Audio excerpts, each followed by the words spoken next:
bahwa aku mengasihi engkau. Perlu saya sampaikan di awal khotbah ini bahwa selama saya berkhotbah, saya tidak mengulas secara khusus, apalagi memberi penafsiran terhadap teks kitab suci yang dipakai oleh imam baru pada hari ini. Tetapi khotbah saya lebih merupakan semacam bejana. Ketika Kusno meminta saya untuk berkhotbah pada hari ini,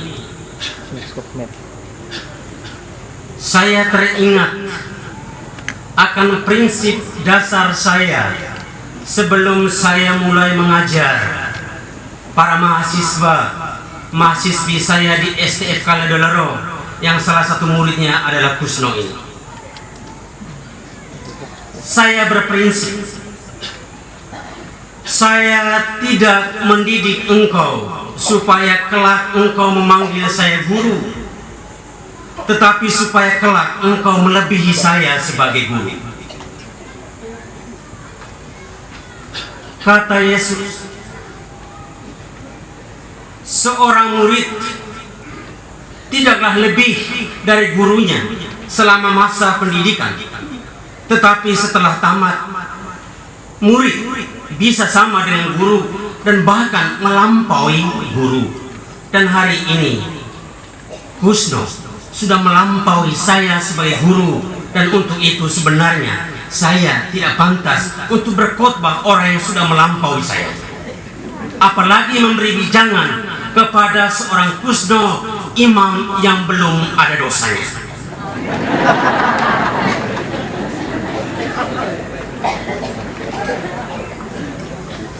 Ketika berdiri di mimbar ini, saya teringat akan Filippo Pananti, seorang penyair klasik Italia yang menulis begini dalam bukunya Gugur Janji di Musim Semi. Apalagi yang abadi selain sakit hati karena janji yang diingkari? Apalagi yang abadi selain luka karena terlalu mempercayai janji? Saya kira benar, jangan pernah membuat janji kalau ada niat untuk mengingkarinya.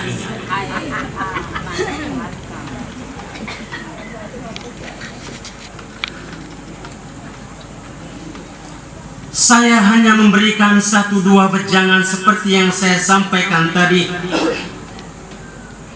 Bagaimana menjadi imam yang dikagumi banyak orang,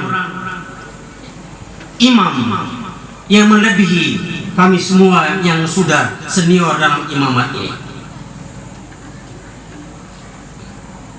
Kusno menjadi imam bukan semata-mata soal keberanian hidup dalam janji, hidup dalam kaul, tetapi lebih dari itu, soal kemampuan untuk menjinakkan keliaran. Suatu hari, pastor pembantu menghadap uskup Pentabisa. Umur imamatnya baru 4 tahun. Dia protes kepada uskupnya, "Uskup, saya sudah tidak bisa tahan hidup dengan pastor paroki saya, terlalu beringas." Uskup menjawab, "Anak, pulang dulu, itu pastor parokimu. Si pastor muda itu kembali, besok dia datang lagi." "Uskup, saya harus pindah, tidak bisa tahan lagi hidup dengan singa ini."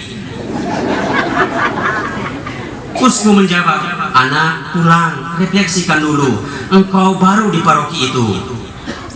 Minggu berikut, imam itu datang lagi dengan marah-marah, "Uskup, harus segera pindahkan saya. Saya tidak bisa hidup lagi di kandang harimau." Uskup itu menjawab, "Baik anak, Saya akan memindahkan engkau dengan satu syarat. Besok engkau harus bawa bulu harimau yang engkau gunting sendiri. Pastor itu senang. Pulang ke rumah dia ke kebun binatang. Di sana ada harimau. Sudah 4 hari tidak makan. Sudah lapar, ganas lagi dan liar.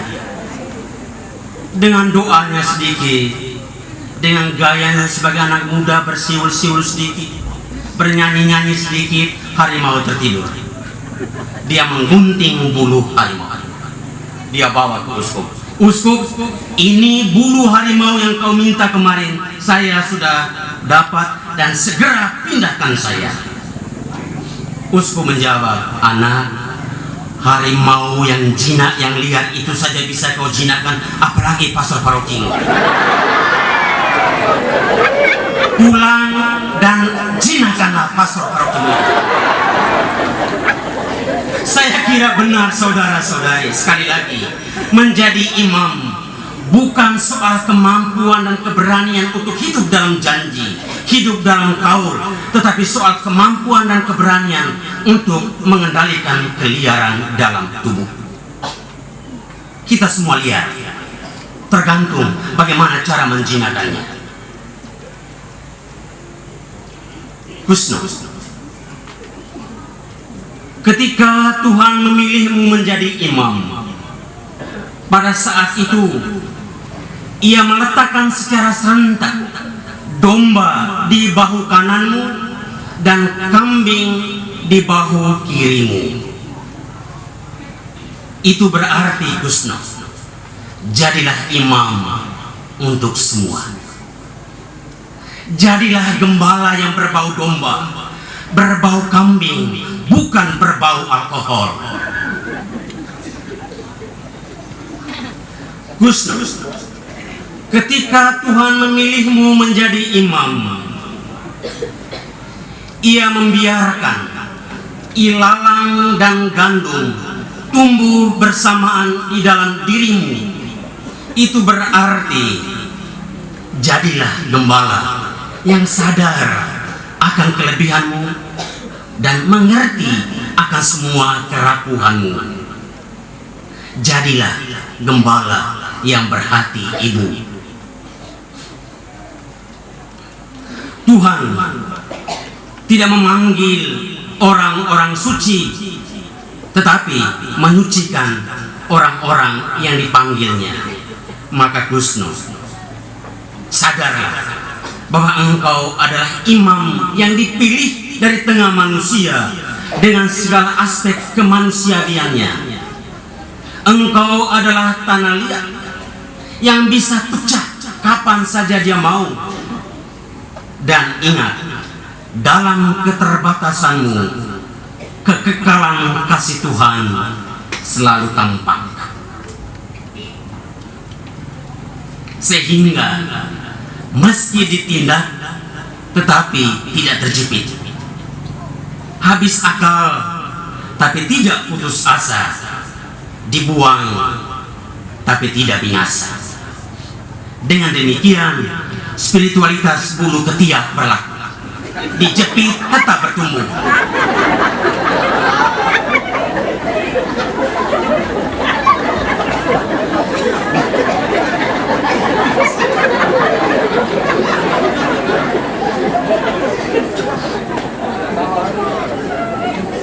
Husnu, jadilah imam yang mak, mimbar, altar, pasar. Di mimbar engkau bertugas sebagai pewarta sabda, bukan pewarta dirimu. Di altar engkau menghubungkan doa dan kurban umatmu kepada Allah, karena engkau memang diberi hak untuk itu. Dan ingat Husnu, tempat imam bukan hanya mimbar dan altar, tetapi juga pasar. Itu berarti harus membaur dengan umat gembalaanmu. Sebab kata Paus Fransiskus, saya lebih suka gereja yang kotor, yang turun ke lumpur-lumpur, daripada gereja yang mati di atas kursi empuknya. Jikalau engkau bersiap untuk mengabdi Tuhan Kusno, maka bersedialah juga untuk menerima pencobaan. Tuhan tidak akan mencobai engkau melebihi kemampuanmu, sebab Dia ingat akan teriakan jiwamu. Tuhan, engkau tahu betapa aku mengasihi engkau lebih dari bapa, mama, saudara, saudari ini.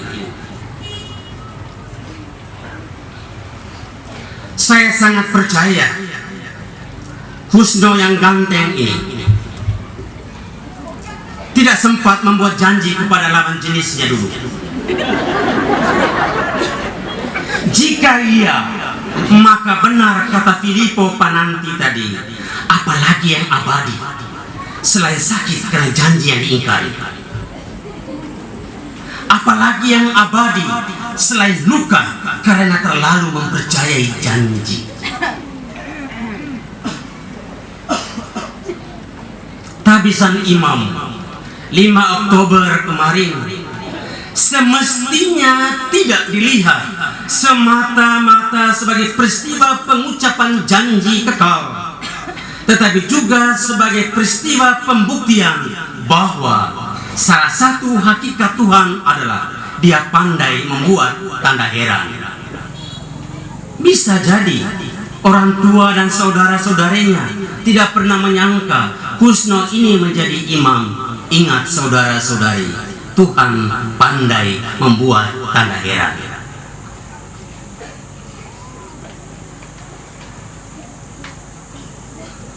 Di setiap tenda pernikahan atau sambut baru, termasuk di Larang Tuka ini, saya selalu mendengar lagu Lola Drakel. Sakit di hatiku bukan karena cemburu, sakit di hati karena janji.